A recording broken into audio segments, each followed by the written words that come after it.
Komiði sæl og verið velkomin í klefann. Markmiðið að finna leiðir til að bæta árangurinn. Gefum Silju Úlfars orðið.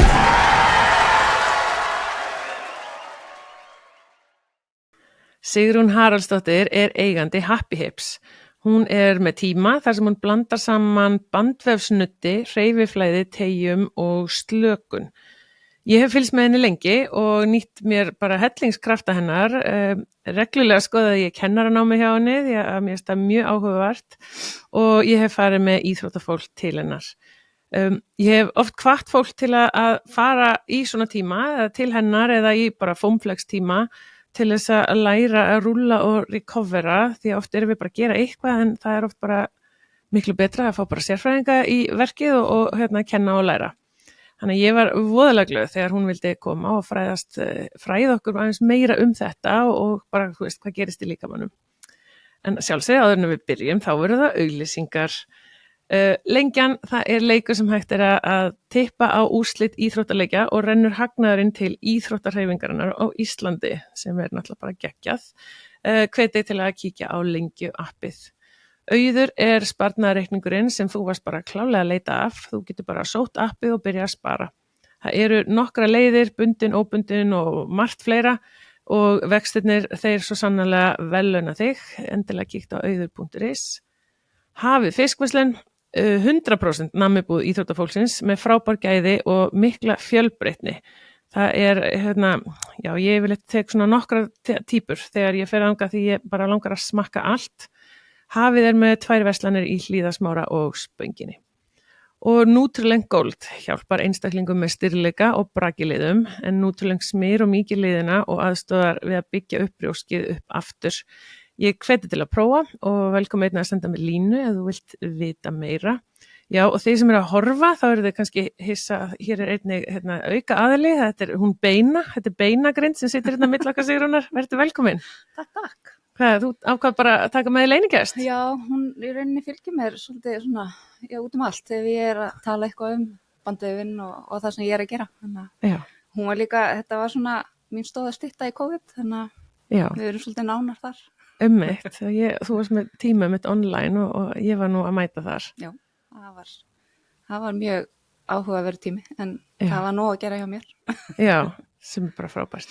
En meðan við vorum að græja okkur og setja þetta upp og setja hana Beinu milli okkar, þá sem sagt vaknaði hugmynd sem við ætlum bara að vinda okkur í og við ætlum að taka upp nokkra þætti sem að þú ætlar að leiðbeina rúlleri og þá getur fólk einmitt nýtt sér það.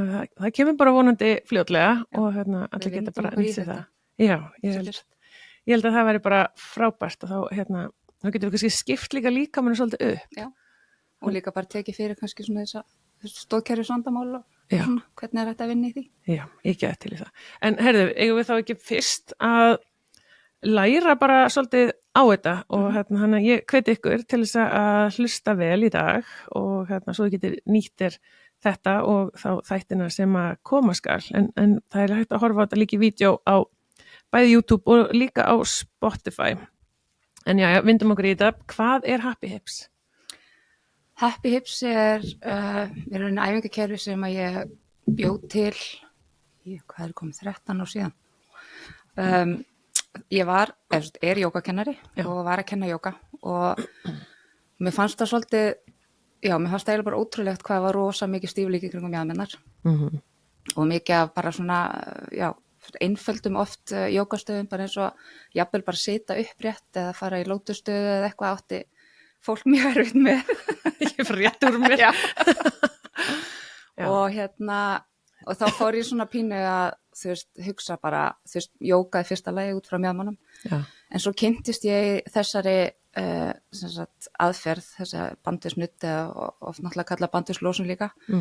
Og í rauninni bara fyrir slysni fór ég í jógatíma út í Bandaríkjunum fyrir mörgum árum síðan. Þar sem að ég var það sem var verið að nota boltana í jógatíma. Þannig að við vorum að rúlla aðeins iljar áður en við fórum í jógaflæði, tókum svo aðeins mjaðmirnar og axlir eitthvað svona. Og ég man bara hvað þetta var ótrúlega mikil upplifun fyrir mig, bæði því ég var búin að vera mikið í jóga og mér fannst þetta hjálpa bara í jógaflæðinu og bara hvað mér leið ótrúlega vel á eftir.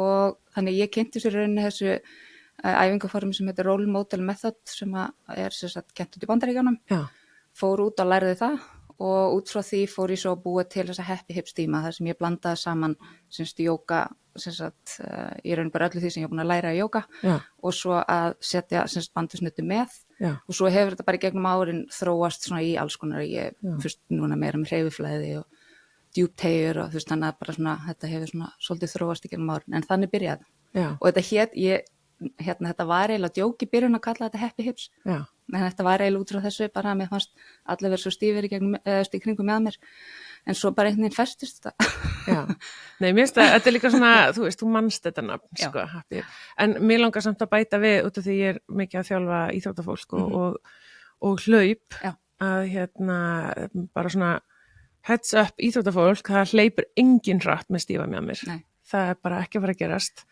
þú veist, það þarf að vera hreyfinleiki því annars nærði ekki að vera hár uppi og nærði ekki skrifalengdinni og nærði ekki, þú veist, bara að vinna því að sprettirni fara svolítið í gegnum mjöðmina.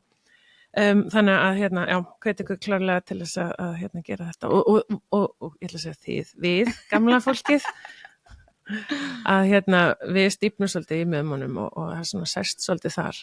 Já, og líka ekki bara það heldur, mjöðminnar er náttúrulega með hlutin á líkamannum og það sem að í rauninni og við hefum eftir að fara yfir bandurinn og tengir í rauninni allan líkamann saman og álagið á miðjuna alveg sem að hvað þú ert að gera er mikill, sérstaklega náttúrulega í dag því við sitjum svolítið mikið að þá er oft, þú veist, vandræði með, þú veist, í fótum hefur áhrif á mjöðmir, þú veist, eitthvað sem er að gerast í mjöðmannum hefur áhrif á axlir og þannig að oft eru mjöðminnar svona þessi miðpunktur sem að í yfirleitt alveg sem að hvað vandamáli er að vinna með mjöðmennar hefur líka áhrif og getur hjálpa fólki að ná ennþá betri hreyfi getu eða losa sig við verki eða hvað sem það er, þannig að ég finnst í rauninni þú veist, þetta að vinna frá mjöðmannum vera svolítið svona hildræn vinna. Já, svona miðjan. En þú veist, þetta er ekki bara, náttúrulega ekki bara íþróttafólk sem á að vera að vinna þessu, það er bara allir. Allir og bara byrja sem fyrst. Já. Og sérstaklega þá krakkar í íþróttum að byrja svona á úlingsáránum, þú veist, þegar og að því að það er náttúrulega bara lífsmynstri hjá okkur í dag hefur breyst svo mikið. Krakkar eru kannski meira að sitja, meira þú veist að hanga í símanum og svona þú veist og er kannski ekki eins aktífar eins og við vorum hinn í gamla daga. Já, ég er mikið vör við þetta. Já. Þannig að það hjálpar líka bara þú veist þessar endurheimt á milli æfinga að þú ert í rauninni svona að auka blóðflæðið, þú veist, losa eiturefni úr líkamanum þegar eftiræfingar og svona ýmislegt en líka bara þessi líkamsvitund, hún er svo mikilvæg og hún stundum týnist svolítið. Ok, eiturefni, ertu þá, þú veist, eins og meina kannski mjólkursýru og svona? Já, bara þú veist, í rauninni þegar þú ferð alveg sem hvað æfingu þú ferð á og leggur álag líkamann, hann náttúrulega, þú veist, byrjar náttúrulega líkamann að brjóta niður, þú veist, og svo byggja sig upp aftur og við þurfum að losa okkur við þessi efni sem fyrst úr líkamann til þannig við getum, þú veist, byggt upp þú veist, vöðva og svona aftur, sko. En við hefum ekki að bíða eftir okkur verið illt einhvers staðar. Nei. Og það er í rauninni það sem hefur verið svona erfiðast að að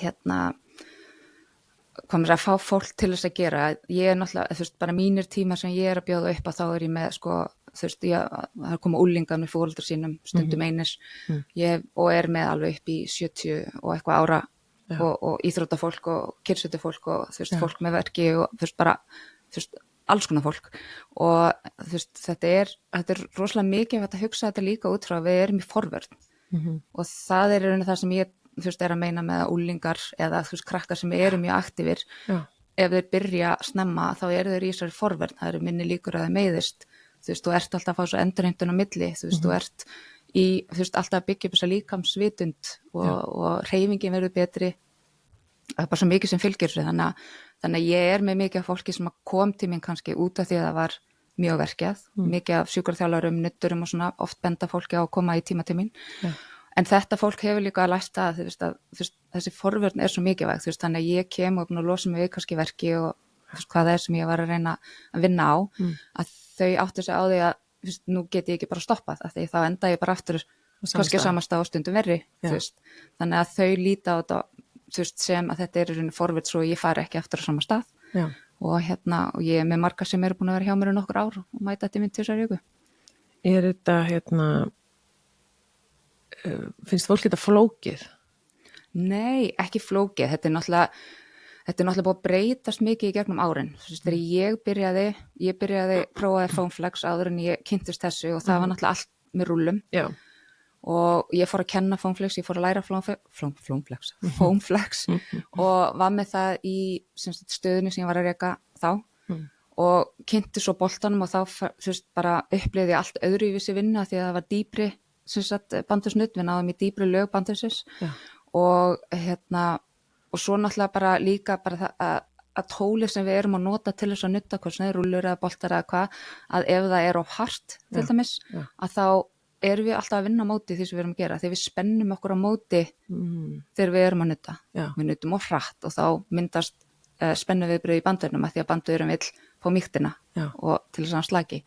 Þannig að það er svona alls konar svona sem maður hefur lært í gegnum árin og líka bara því að bandvefurinn hefur verið mikið rannsakaðar síðust ár og það hefur náttúrulega bara komið í ljósa, þú veist, að það er betra að vinna hægar, þú veist, og vera aðeins lengur kannski á boltanum og anda og slaka heldur en að vera alltaf að flýta sér og að þessi tól sem við erum að nota séu mýkri heldur en, þú veist, þannig að þetta er ekki, þú veist, markmiðið er ekki þetta séu alveg hrikalega vant að meiri að nudda, af því að þegar ég byrjaði þá var bara ef þetta var ekki hrikalega vant þá var ég ekki að gera neitt. Nei, einmitt. En nú er þetta alveg búið að snúast við, þú veist, jú, þetta getur alveg verið óþægilegt til að byrja með, en þú veist, þegar að í rauninni þú getur slaka og þetta er ekki eins vont, þá nærð þú að gefa betur eftir og þá í rauninni verður meiri vinna, þú nærð meiri árangri, af því að þú nærð dýpra í lögin, þú nærð að slaka á, taugakerfið bregst við og man í rauninni það sem þú ert að gera, þú veist, þannig að í rauninni að þessi virkni sem að við fáum út úr tímanum, þessum tímum sem við erum að fara í og byggja, þú veist, og losa og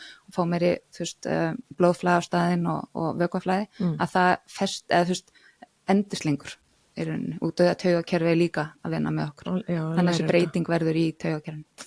Ég er nefnilega, út af ég er að þjálfa svolítið ungu fólki og ungu íþróttafólki og ég myndi það eitthvað svona, mig bara fara að rúlla og svo fór ég svona að fylgjast með þeim sko og ég alveg bara, þú veist, jú, vissulega eru þau, þú veist, tæknilega sé að rúlla en ég gæti ekki sé að þau voru samt að fá eitthvað út úr þessu og svona upplýðið eins og þau voru kannski forðast það sem að væri mitt vond sko og þess vegna kom þessi hugmynd að bara eitthvað fá þig og að ná að plata þig til þess að taka upp einhverja þætti að þú veist, því ég er að hugsa bara að það væri bara geðveikt ef að, þú veist, íþróttafólk og bara allir, þú veist, það er bara eitthvað, herði, ég er bara stíf í kálfum og iljum og herði, ég set bara, þú veist, þetta og ég bara fylgi því, sko. Þannig að ég er rosalega glöð með það. En ég ekki bara halda eins áfram með bandvefinn, fascia, segja okkur eins bara hvað það er. Sko, bandvefurinn, á ensku fascian, er eitthvað sem umleikur allan líkamann og við erum með nokkur lög af bandvefslögum. Er þetta utan vöðvana? Já, og þú veist, í rauninni þetta byrjar, við erum með eitthvað sem heitir superficial fascia sem er í rauninni ystalagið sem er undir, þannig að er húð, fitulag og svo kemur þessi superficial fascia sem er í rauninni bara hálfpartin er svo galli utan að vera okkur, oft talað það sko. Hann er, það er meira vökvaflæði í þeim bandi og er í rauninni svona eins og kóngulóarvefur. Þannig að hann er bara svona, þú veist, einhvern veginn út allt, sem að gera verkum að við getum hreyft húðina líka, þegar við ítum á það myndast svona spennu línur út allan líkamann. Ég sé fyrir mig Spiderman galla. Já. Þú veist, svona hreyfanlegur en samt þrengur og þetta er alveg, þú veist, það er, þú veist, oft þegar ég verið á námskeiðum sjálf og verið að læra þetta, þá er oft sýndur í rauninu kóngulóarvefur til þess að sýna rauninu hvernig spennan fer í gegnum líkamann. Að því að þú sér kóngulóarvef og náttúrulega langbest þeirra eru svona, þú veist, dropar á honum með svona því þá sérðu líka bara þessi svona vökva sem er innra með okkur sko. Þetta er ekki vatn, heldur er þetta þykkri vökvi, þannig þetta svona þetta er oft kallað svona svo slím. Og þannig að þú veist, ef þú ert með kóngulóarvef og þú ítir svona á kóngulóarvefinn að þá, þú veist, þá breytist líka bara ef þú horfir á alla lína því að kóngulóarvefinn er byggður upp í svona stringum, svona minka þannig að ef þú ítir hann, þá sé þetta sumir ystu stækka, þú veist, og þú veist, þannig að verður breyting á og það er raunin það sem gerist í þú veist, þessum vef innra með okkur, þess vegna getum við gert allar hreyfingarnar okkar og og það er þetta ystalag, svo erum við með milli lag sem er mjög vökvakent og það sem sagt og það í rauninni á milli ysta lagsins og dýpra lagsins sem þessi fascia sem utan vöðvan okkar. Okay. Þannig að þetta eru mörg lög Já. og þetta millilag í rauninni þetta lag sem við þurfum að hugsa eiginlega held ég bara mestum, það sem búið að vera að koma fram mikið í þessum rannsóknum sem hafa verið að koma fram að því að þar vökvaflæði og það vökvaflæði gera verkum að við getum búið til að núning á milli bandislaga, ysta bandis sem rauninni bara húðin. Þannig að þegar ég gríp í húðina, ég get ítt henni fram og tilbaka, í allar áttir og það gera verkum rauninni að við fáum hreyfiflæði í gegnum, liðina og og ég rauninni bara hvar sem í líkamannum. Ok, ég fæ bara milljón spurningar. Okay. En svo undir þar kemur svo sem sagt bandislæði sem liggur utan hvern einasta vöðva og það ekki bara utan vöðvan sjálfan, heldur það utan sem sagt vöðvan, utan svona sem sagt vöðvaþræðina og vöðvaknippi eða þannig að það vöðvaþráðir, svo eru margir vöðvaþráðir einum svona knipp og þannig að utan vöðvaþráð, utan nokkra vöðvaþræði saman og svo utan allan vöðvan og öll þessi banduslega tala saman. Okay. Þannig að þegar ég mynda þrýsting einhvers staðar á líkamann, þannig að ef ég að hugsa ég ætla að rúlla með lærin, þá ég að hafa áhrif á öll þessi banduslög og þessum svo mikið við slökum. Þannig að ef ég spennum á móti, þá ég með spennu í vöðvanum sem gera verkum að við náum ekki fara í þessi djúpulög. Þá ég ekki að hafa áhrif eins langt og eins í rauninni vel að losa þessa spennu. Og svo náttúrulega nemar sem við erum að hafa áhrif. Það alveg ótrúlegt, já. Við ætlum að hafa þetta á mannamáli. Já, algjörlega. En þessi nemar líka mjög mikilvægir, sko, að því að það það sem við erum að hafa áhrif á þessum svo mikilvægt, við séum ekki gert á hratt, að við séum ekki með of hörð tól og þessi nemar rauninni það sem að mynda eða auka þessa líkamsvitun sem eins og ég var að tala um á, sem ótrúlega mikilvægt. Ég nú með eitthvað Nokkra. Ég með eitthvað svona lítinn, þetta svona svo svissból. Þetta bara, við köllum þetta bara blöðruboltinn. Þetta í rauninni bolti sem að sem sagt gefur eftir þegar við leggjum á hann, leggjum staðan, þannig að ég mynda, við getum útskýrt það svona eins og þau útskýrta úti þegar þau eru að kynna boltana sína, að ef að þannig að í rauninni við erum okkar eigin nuttarar þegar við erum að nota boltana. Og og boltanir eru útskýrir svona sem mér finnst alveg ótrúlega flott hjá þeim, að því að þeir útskýra að þegar þú fer til dæmis til meðferðaraðila eða nuttar eða hver sem þá finnur mismunandi fyrir hvort þeir nota þumalinn og þrýst einhvers staðar, olnbogann, lófan, þannig að hvernig þrýstingurinn og hver ummálið sem þeir nota til að þrýsta og þannig rauninni lýsa þeir boltanum hjá sér. Þannig að mismunandi stærða boltum hefur öðruvísi áhrif á bandvefinn, taugakerfið og kerfin okkar. Þannig að boltarnir sem ég nota eru allir, þú ert með plusboltana sem koma svona tveir saman í neti og þessir boltar eru allir þannig að þeir gefa eftir, þannig að þeir eru aðeins mýkri. Og ástæðan fyrir að það að mínum að þetta er best að nota þessa bolta hreinlega út af því að þeir gefa alltaf eftir, þannig að ef þú ert að rúlla til dæmis yfir beini eða nálagt liðamótum þá ertu aldrei að þrýsta of fast á, þannig að þú ert ekki að klemma taugar og ert ekki að þrýsta á að reyna að sýna. Ég í kamerunni og ég að reyna að sýna hvað hann mýkri, skilu. Svo ég með harðari líka. Og þessir reyni gefa ekkert eftir. Þannig að flestir vera með þessa. Já, það líka bara þegar þeir fást í öllum íþróttabúðum og svona. Hvar fást þessa? Ég að selja alla þessa bolta, þannig ég þessa mjúku bláu. Og svo og það Happy Hips. Það bara hægt að kaupa happyhips.is, ég líka með fleiri Já. Kíkjum bara aðeins á þetta. Og við ætlum samt að einfalda þetta, sko. Já, en sko málið bara að meðferðin, hvernig ég rúlla og allt sem við höfum eftir að fara eftir smástund, það sem gerist í rauninni bara að þú skiptir bolta á stærð að þú hefur bara aðeins öðruvís áhrif. Þú fer bara dýpra. Svona stóra. Já, þannig að það eru í rauninni 3 mismunandi stærðir og þeir koma saman í neti. Já, og þessir eru rosa góði fyrir til dæmis lærviðana. Þetta eiginlega bara eins og lítil rúlla nema boltarnir fara dýpra. Að því að rúllan bara flöt, þannig að þú verður rúllar yfir, en ef þú ert með boltana þá ert með 2 punkta, þar sem þú getur rauninni farið á milli. En þú getur líka tekið þetta náttúrulega. Já, og svo getur þú tekið að nota, þannig að þetta er rauninni 2 fyrir 1. Já, einmitt. Ég ekki sé þessa stærð. Þetta eru alfaboltar. En þetta er líka gott náttúrulega þegar maður er að rúla hrygginn og svona eitthvað, það er mjög næs. Hnakkarætur. Já, og eins og ég segi, maður getur rúla allstaðar, eiginlega allan líkamann og náttúrulega bara eins og blöðruboltinn til dæmis notaði til að rúla líffærin sem er náttúrulega mikið Já, þú liggur á honum maganum. Já, einmitt, ég hef gert það. Og í kringum bara svona viðkvæma staði. Svo er náttúrulega líka rosa misjafnt bara hvað fólk þolir. Þannig að sumir bara þola ekki, mjög harða bolta og þá er ég með mýkri bolta, þannig að þeir geti unnið upp runnið þolið og svo geta þeir fara að nota kannski aðeins harðari bolta eða þeir eru búin að vinna upp taugakerfi með sér, þannig að það verður ekki þessi vörn frá taugakerfinu að bara... Á maður þá byrja í kannski mýkri?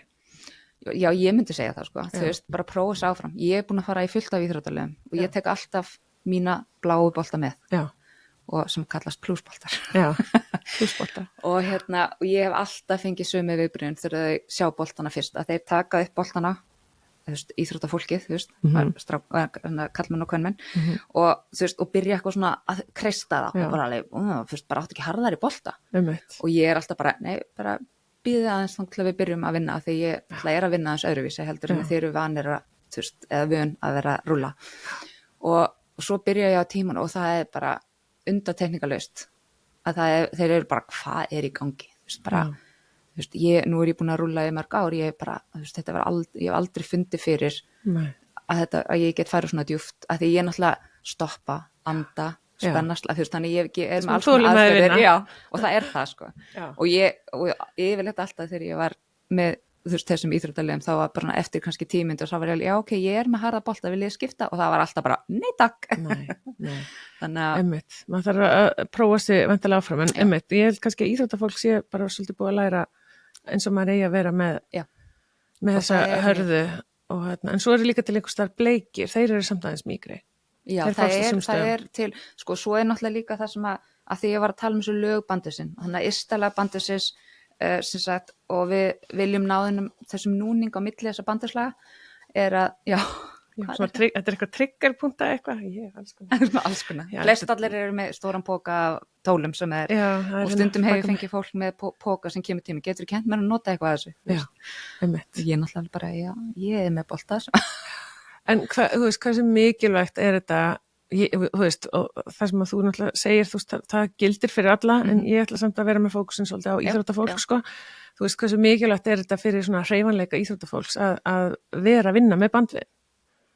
Þetta er náttúrulega bara, og þetta er náttúrulega bæði bara, þetta heldur vökvaflæðinu góðu, þetta eins og ég talaði maðan, þetta losar úrgangsefni. Eitthvað að vera duglega að drekka vatn.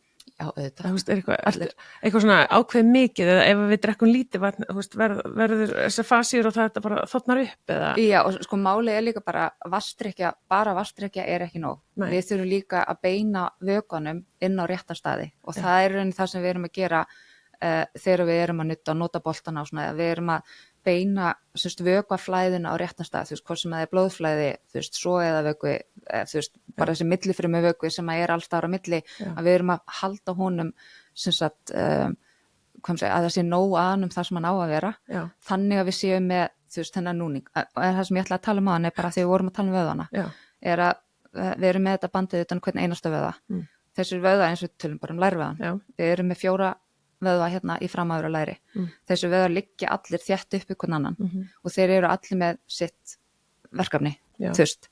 Og það sem að gerist er að þeir liggja saman utan hvern einasta vöðubandur og þar á milli á þessi núningu líka vera eins og ég talaði um hann. Hann að vökvaflæða milli það sem að þeir í rauninni eru svona, þú veist, já, hvað maður segja, þú getur spennt þennan vöða, hann hefur ekki of mikil áhrif á næsta vöða og þeir eru úr að hreyfa það líka. Og ef að verður sem sagt þurrkur þarna á milli að þá getur myndast eins og hverjum samgróningar þar sem að þú veist fasíulægið utan að hvernig vöða byrjar svona hálfparta að límast saman og þá minnkar hreyfigetan og þá fer væntanlega ekki, þetta er svona eins og stípla þá fer vatnið ekki og þá reynir nærað ekki flæða vatnið hann í kring og þarna í þessum þú veist, þessi millilögum erum við svo með æðarnar og við erum með taugarnar, þú veist, þannig getur ímyndað ef það er þurrkur, þá kremjast þar, þá verður þrýstingur og þú veist, þá er ekki nógu mikil, sem sagt, blóðflæði, þú veist, taugarnar eru... Sorry, ég held að fram. Nei, þú veist, er þetta, þú veist, þannig að þegar ég er að rúla, að þá eru svona sömu staðir sem eru alveg bara mjög sársökafullir. Já. Er það stíplan? Það getur verið samgróningar eða tryggjupunktar. Tryggjupunktar, Það er svona sterkari. Já, tryggjupunktin er rauninni myndast í vöðvaþráðan. Okay. Þannig að vöðvaþræðinir eru með bara, þú veist, að því við erum í rauninni svona eiginlega alltaf á hreyfingu, þó við séum að reyna, þú veist, kjör, Já. þá er alltaf, þú veist, þyngdaraflið á okkur og þú veist, þannig Já. að við förum alveg út í það. Já. Mér stýður það að vera alltaf rétta úr mér því ég er svona meðvitt allt í ennum. En og það sem að gerist í rauninni að vöðvaþræðinir eru alltaf að skjóta, þú veist, þannig að við erum með, inn í vöðvaþráðanum erum við með, svo ég fann ekki alveg vísnalega, en það er svona hreyfing alltaf svona spennalosun, þarna inn í vöðvaþráðanum og það sem að gerist í rauninni að einhver staðar verður annarkvort festist í lengingu eða festist í spennu.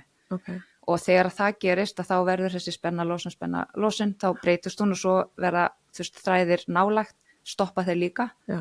Og þegar þetta gerist að þá verður ekki þessi, þú veist, þá minnkar í rauninni vökvaflæði kringum þetta svæði út af því að spennulosun færi líka vökvan, þú veist, til og fram og tilbaka. Og þegar það gerist að þá náttúrulega verður ekki eins mikið vökvaflæði, þá erum við með hann úrgang eins og við viljum kalla og þá myndast þessi svona spennupunktar eða triggerpunktar út frá því þegar þetta fer að vera stærra og stærra og stærra. Og þetta getur verið að myndast í alveg langan tíma í líkamannu, sko. Ok, bíti. Triggerpunktar er þá ekki bara eitthvað svona merki, það sem allir eru með sama merki. Það er einhvers konar stífla.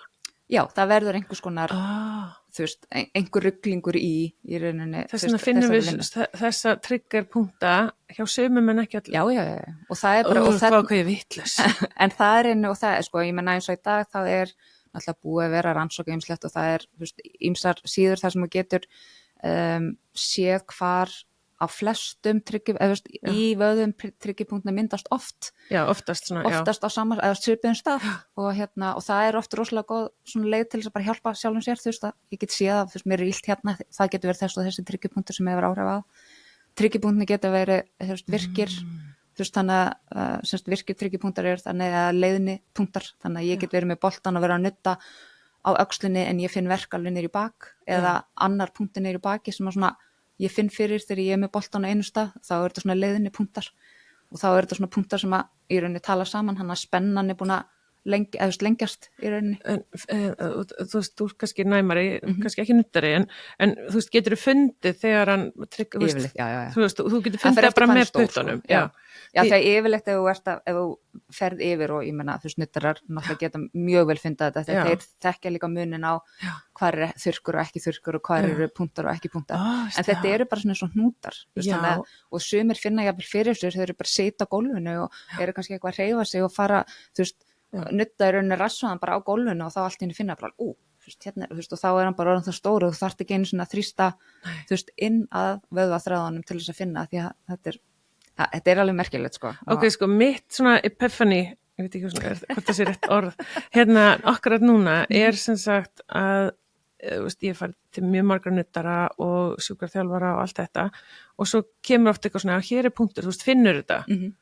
Og ég alveg bara, nei. Og þá hélt ég kannski að þau kynnu þetta ekki, því þau vissi ekki hvað punktarnir væri, því ég hélt þeir bara, þú veist, þetta væri bara svona teiknibólur, bara þannig þarna, en ég gerði mér ekki grein fyrir því að þetta er líkaminn minn eiginlega svona, þú veist, þetta eru kvartpunktarnir eiginlega, út af því að þarna er stíflan, ég hélt kannski bara að þetta fagfólk væri bara ekki með þetta.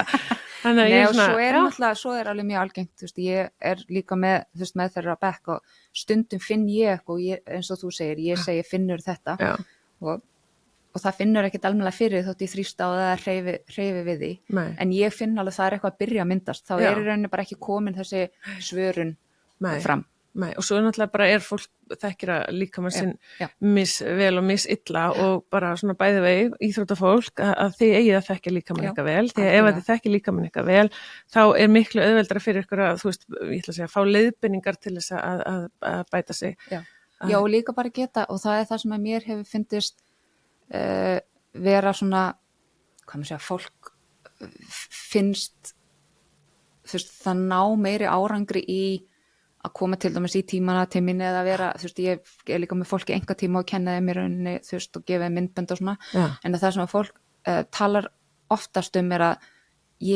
nú get ég tekið stjórnina, þú veist, nú get ég gert eitthvað ef að ég að byrja að fá verki ef ég finna að það spenna að byggjast upp, af því að leiðu þú fer að nota boltana þá ferðu að þekka þessi merkið, þú ferð að hlusta betur á líkamann, þú veist í rauninni hvað að gerast, þú veist, og þú bara eins og margir gera að ef þeir þekki ekki líkamann þá ferð að finna eitthvað á einhver stíf og svo bara ekkert, og svo verður aðeins meira ekkert, og þú gerir rauninni ekkert fyrir nú bara áraðun alveg bara, oh my god, þú veist, nú get ég ekki hreyft á mér öxlina, en menn þá ertu náttúrulega bara búin að vera pínu, þú veist, að vera ekkert að hlusta og ert bara, ég þarf ekkert að gera neitt í þessu því þetta í rauninni ekkert að, þú veist, að angra mig þannilega sé, sko.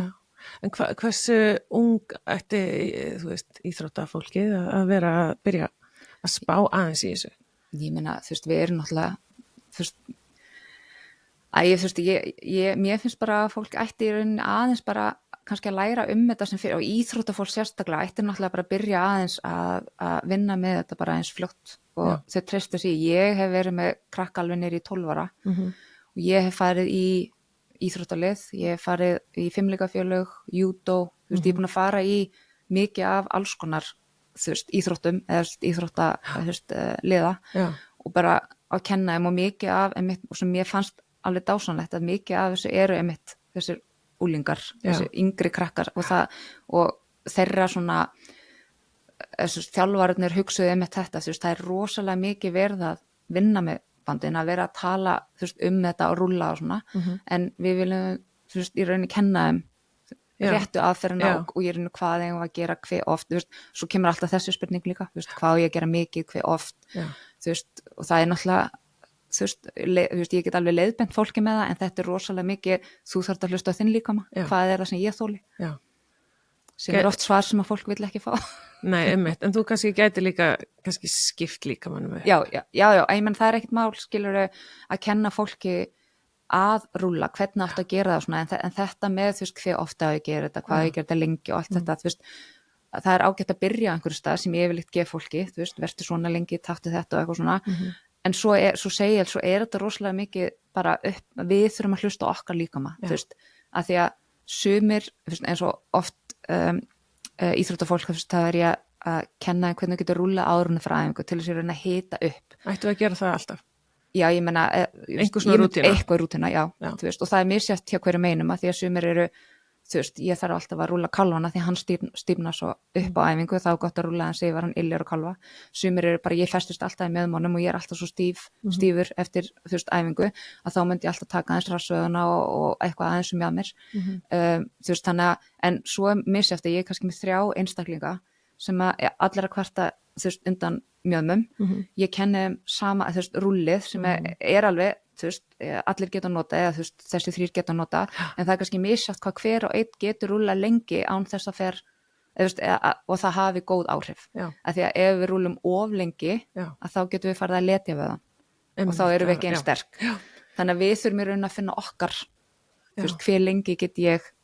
En það er einmitt það sem að mér finnst ég, út því ég hugsa mikið með mér hjá íþróttafólki, að við getum gert sömu teygirnar, bara sömu 3 teygirnar, en ekkert á okkur finnur teygjuna á sama stað, út af því að við erum bara mismunandi spenna í gegnum líkamann og gegnum bandvis, og svo er náttúrulega líka þessar bandvislínur til, þannig að hver vöði, þú veist, já, þetta en hérna þannig að það, já, það er, þú veist, sama, ég get, þú veist, verið með eins og ég segi í tíma hjá mér, þú veist, nokkra einstaklinga, allir er að tala um sama verkin, en verkurinn kemur við mismunandi hreyfingu og svo þegar ég er að rúlla og þau eru öll að gera það sama, þá eru vissa samsetningar sem að hjálpa einum en ekki hinum. Og þetta er partur að læra sjálfa sig, skilur.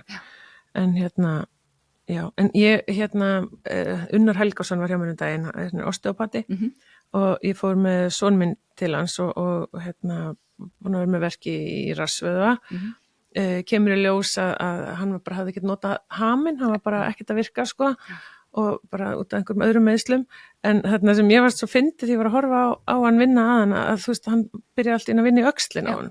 Sem er. Og einmitt, og talaði að það væri svona eins og X eða eitthvað aftan á bandvefurinn, eitthvað, og mér fannst út af því hann var nefnilega einmitt í hinni öxlinni, skilur, þú veist, ég var bara eitthvað svona, þú veist, honum er illt í alltaf í rassvöðanum, þarna megin, en þú ert að nutta öxlina hinum megin, eitthvað.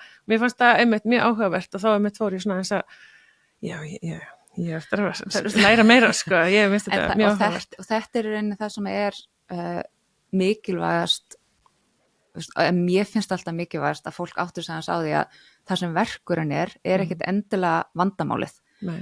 Og við erum alltaf að hamast á svæðinu það sem er illt, en vandamálið er kannski allt annar staðar að því að álægið eða það sem spennan byrjar eða skekkjan byrjar getur verið á allt öðrum stað en það myndast spennulína í gegnum bandin, þannig að þetta fer í rauninni upp þessi vöði fer svo í sín og fer svo í tengist sínin á næsta vöða, þannig að það verður svona bandinu svona tala saman út um allan líkama en svo verður einhvers konar spennulína sem er svo nær upp á vissu marki og þar stoppar og þar verður í rauninni tóið, mesta tóið og þar fer það að finna verkin. Þannig að þú þarft í rauninni að finna upprunnan á þessari spennulínu. Og þess vegna segi ég alltaf við fólk, það er rosa mikið að rúlla allan líkamann.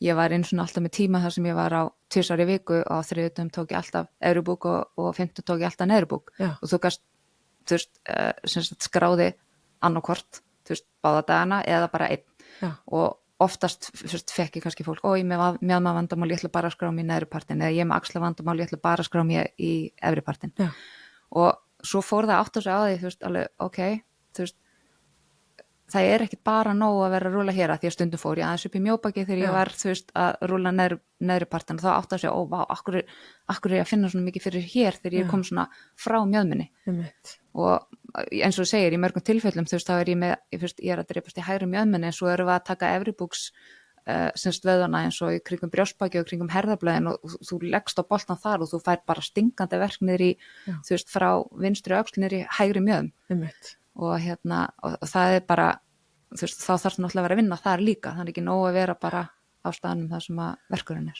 En ég kannski setja það on the spot úlingar og kynþroski að því að bandurinn hefur áhrif á allt og bandurinn hefur áhrif á hormónin til dæmis eða svoðakerfið og taugakerfið og allt þetta er umluki bandvef þannig að þegar við erum að rúlla þá erum við að hafa áhrif á öll þessi grunn kerfi líkamanns og þar á meðan náttúrulega hormóna kerfi líkamanns þannig að þetta hefur oft haft áhrif á hormónajafnvægi og það er náttúrulega bara þegar þú ert að gangi gegnum þetta tímabil það eru svo mikið af breytingum í líkamannum að sumir náttúrulega stífna líka bara rosalega upp í líkamann og stækka líka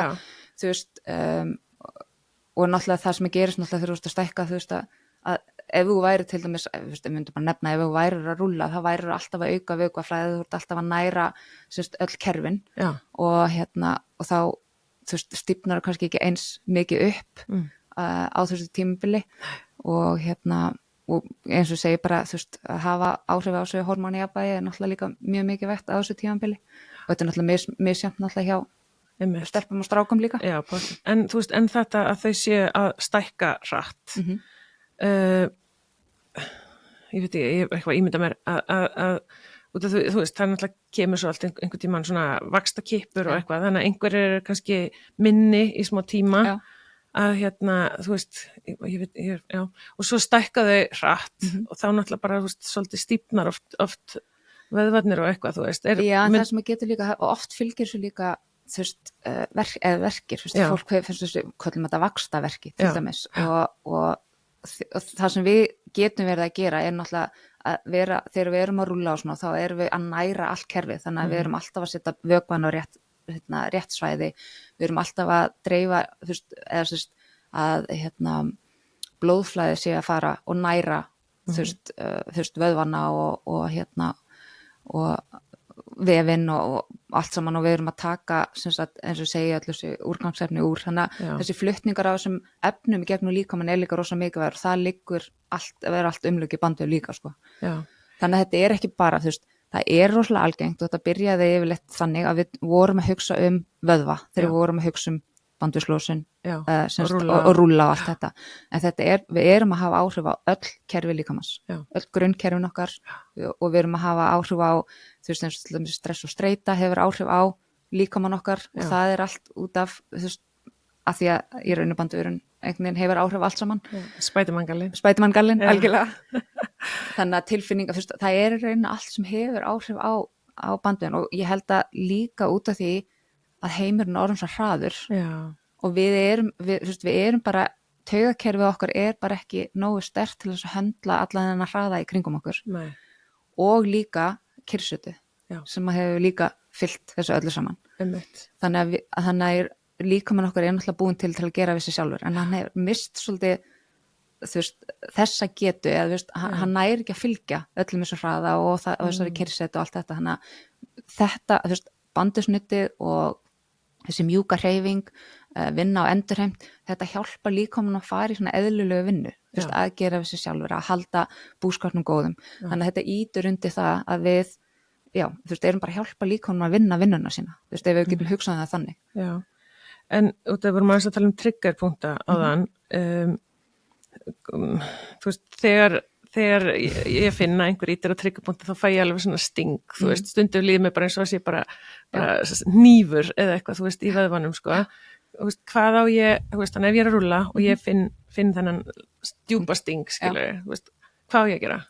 Sko, það sem við þurfum að passa, þannig að það er rauninni þrennt þegar við erum að rúlla og erum að finna, því að venjulega þegar ég er að kenna þá læti ég alltaf rúlla yfir vöðvan eða yfir svæðið nokkru sinnum. Já, þannig að verkurinn og þú ert að fara bara svona. Já, og þú ert ekki að stoppa strax. Ekki strax, en alltaf aðeins að rúlla yfir til þess að finna, því að þú getur verið með, sterkari spennupunkt annar staðar, en þú bara finnur ekki fyrir hann, eins og þú segir dagstæðlega, sem er raun að valda meiri vandamáli.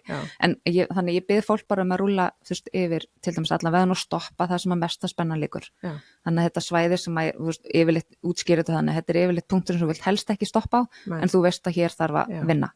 En ef þú finnur hana punkt og ert með þrýsting frá boltanum, en þú getur ekki slakað í boltan, þú ert bara alltaf í spennu og hættir að geta andað djúpt, þá viltu bara fara eins nálægt á hann og mögulega getur. Þannig ekki stoppa beint á hann, heldur að fara eins nálægt og getur, það sem þú getur slakað og það sem þú getur haldið djúpundin inni. En ert að fara fast á hann samt? Já, bara þannig að náður að slaka við hann. Já, ok, þá ferðu bara að honum og svo fljótlega, og svo kannski rúlar aftur aðeins yfir hann. Gerir alltaf einhverja hreyfingar, í liðamótum fyrir ofan að neðan.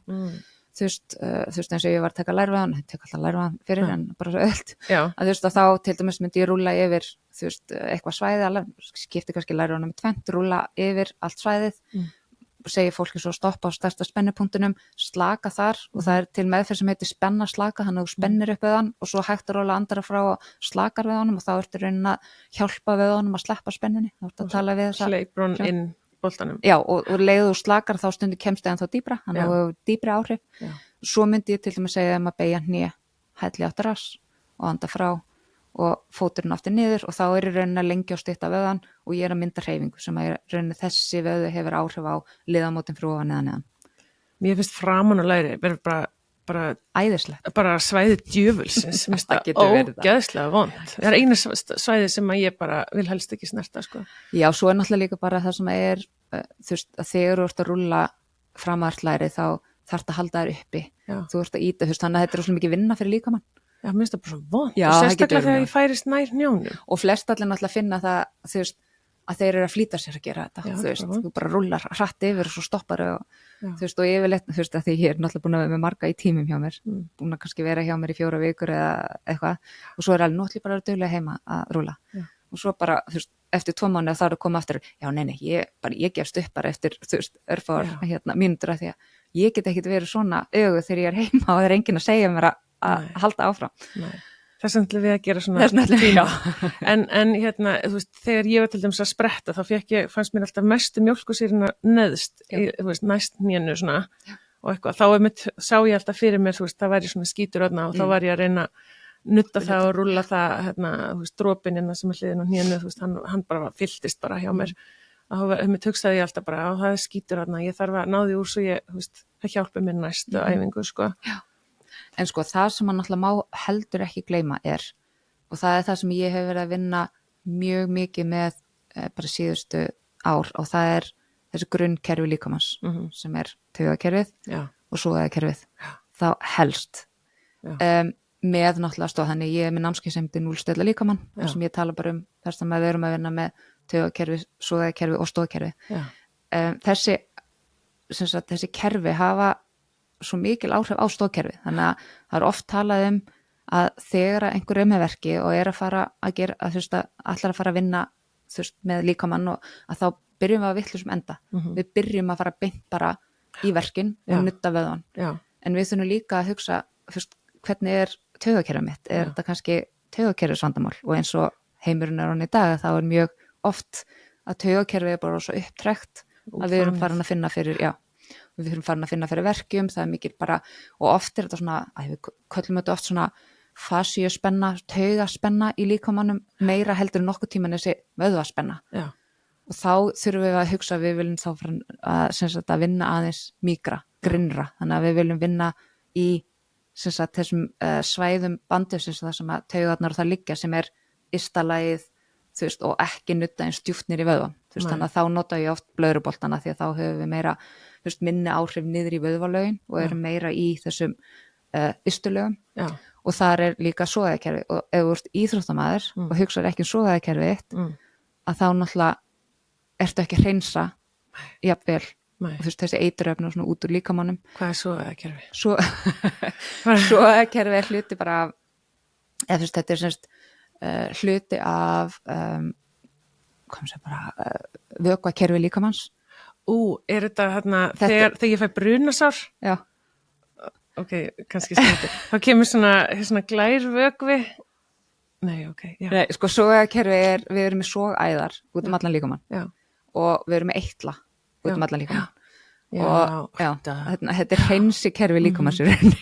Já, ég var bara komin ekki brunasár. Ég sá eitthvað, fannst einhver sagði að svona sogaða vökvi, eitthvað, en já. En þetta er í rauninni svona eitthvað sem að rosamargir tala ekki og í rauninni ekkert að hugsa mikið þanniglega sé, en þetta sogakerfi og taugakerfi rosalega mikill hluti af heilsu, líkamanns heilsu, vöðvana, farsíunar og bara öllu í líkamannum og þetta eitthvað sem ég hef verið að reyna að koma svolítið inn í mín samtöl, þegar ég að hitta fólki í einhver tím eða í námskeiðanum mínum að þetta sé líka eitthvað sem við þurfum að hugsa svolítið en við getum líka verið að nutta og rúlla og haft og að markmiði með þessum tíma eða þessu nutti að hafa meira áhrif á þessi kerfi heldur en endilega vöðvakerfin en við erum að hafa áhrif á öll kerfin alltaf þegar við erum að rúlla en bara við getum einangra eða við getum í rauninni nuttað á vissan hátt með vissa þrýsting bolta til að hafa meiri áhrif á taugakerfi og sogakerfi heldur en að fara dýpra og fara í vöðvakerfin og þá erum við meira að hafa áhrif á stóðkerfi þegar þú skilur hvað ég meina. Já, ok, en hérna ef fólk í tilfinningarlegu ójafnvægi þá verra að rúlla? Já, þá myndi ég alltaf byrja að vinna með taugakerfi eins og ég það ekki bara sárara? Jú, það yfirleitt miklu og það reyndar það sem ég hef það yfirleitt miklu vera og það sem einnig það sem kemur yfirleitt upp í þessu fólki að það gjörsamlega búið á því eftir tíman það getur kannski alveg rúllað en að taugakerfið verður bara algjörlega búið þannig að þú verður bara eins og þú farið yfir valtari, þú verður bara gjörsamlega búin orkulega séð. Það sem ég vinn rosalega mikið með vakustaugin eða flökkutaugin sem kallast á íslensku og það hefur verið komið mikið í ljós með flökkutaugina og vakustaugina af því að það hefur verið þeir eru búin að vera að rannsaka fasíuna eða bandin mikið og þá rosa mikið sem hefur komið í ljós sem að nýtt og vakustaugin sem sagt heilataug 10. heilataugin okkar gripið eitthvað hún kemur niður frá heilanum sig ykkur megin, hann hefur með 2 hliðar kemur niður hálsinn niður bringuna og svo fer hún út í öll líffærin okkar þannig að hún hefur áhrif á öll líffærin okkar hefur áhrif á kyngingu hefur áhrif á eyrun hún hefur hún bara fer úr heilanum og fer niður hálsinn og svo bara og svo fer hún út í öll líffærin þannig að það oft talað með að við erum með 2 heila við erum með heilan og magaheilan af því að samskipti á milli sem sagt maga og heila fer í gegnum vakustöðina Okay. og vakustöðin hún oft kölluð drottning parasympatiska taugakerfisins eða hún sem sagt hleypur á stað þessum slökuna viðbrögðum líkamanns og sem mjög mikilvægt fyrir íþróttafólk að ná að og ég meina þú veist og það náttúrulega og ég hef verið að vinna náttúrulega með vakustöðina á vissan hátt þar sem ég nota mest blöðruboltana og við erum að nutta líffærin, við erum að nutta þú veist alveg upp í bringu, við nuttum hliðina, við nuttum hálsinn, andlitið, hnakkarætur þannig að við erum að reyna að styrkja þessa taug þannig að við erum í jafnvægi með taugakerfi þannig að ég er rauninni sem íþróttamöður get farið út, spila leik þú veist og ég keyri þetta sympatiska kerfi mitt upp sem ég þarf að halda í leika því að ég þarf að geta verið snöggur, ég þarf að taka snöggar ákvarðanir þú veist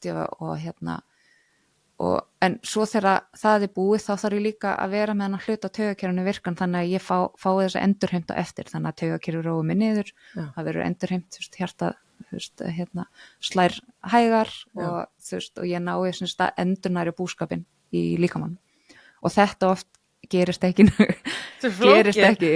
þetta samt ekki droslega flókið okay. á mannamáli þá þetta í rauninni bara þetta taugin sem keyrir þessa endurheimti líkamannum þannig að við séum með virk þessa tvær hliðar taugakerfisins, ósjálfráða taugakerfisins þar sem að við fáum þetta sympatiska sem við þurfum að halda þannig að við verðum og við getum brugðist við ef einhver að fara að ráðast á okkur eða bíll keyrir hratt fram hjá okkur og næstu búin að keyra okkur þá hendum við okkur frá þannig að svona ýmislegt áreiti sem við þurfum að bregðast við en við séum líka með hennar hluta þegar að það atvik búið að þá kemur vakustöðin og hleypur á stað þessu parasympatiska hann í róist niður á milli okay. og vandamáli í dag að það svo mikið áreiti allt síminn og talvan og sjónvarpið og þú veist bara í rauninni allt í kringum okkur að taugakerfi getur í rauninni fest í þessu sympatiska sem að gera það verkum að við erum alltaf einhvern